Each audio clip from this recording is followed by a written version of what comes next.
இன்னைக்கு கூட வாங்கிடுவோமாடி, இவ்வளோ கூட்டம் நிற்கிது. என்னக்கா இவ்வளோ பேர் நிற்கிறாங்க, ரொம்ப லேட் ஆகும் போலயே. கால் வலிக்குதத்தான், நான் வீட்டுக்கு போகிறேன். மாடி மருமவளே, உன்னோட கடைக்கு நீதாம பஞ்சு வச்சு வாங்கணும். மினி வரேன்னு சொன்னாலக்கா? ஆமாடி, இரு நான் ஃபோன் போட்டு பார்க்குறேன். ஏன் மினி, நான் இங்கே தான் நிற்கிறேன் ரேஷன் கடையில். சீக்கிரமாக, கூட்டமாக இருக்குது. அக்கா இதை நான் வந்துட்டேன். வந்துட்டாலாமா மினி? ஓ அப்படியே அக்கா, வரட்டும் வரட்டும். மினி வா மினி. இதை வரேன்க்கா, கொஞ்சம் லேட் ஆயிடுச்சு. ஆஃபீஸ் முடிஞ்சு வீட்டுக்கு வரக்கு. என்னக்கா இவ்வளோ கூட்டம் நிற்கிது? சரி சரி, லைனில் நில்லு. எப்படியும் எல்லா பொருளும் வாங்கியாச்சு. இனி பொங்கல் வைக்கிறதா பாக்கி. ஏன் மினி, முந்திரி திராட்சையெல்லாம் வாங்கணும். ஆமாத்த, கொடுக்குறத கொடுக்குறாங்க. நெய் முந்திரி வெள்ளெல்லாம் கொடுத்தா பரவாயில்ல.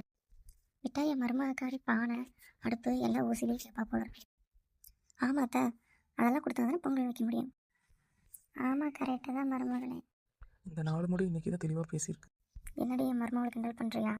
இல்லைக்கா, சும்மா தான் சொன்னேன். வாங்க, பஸ் வந்துருச்சு போகணும்.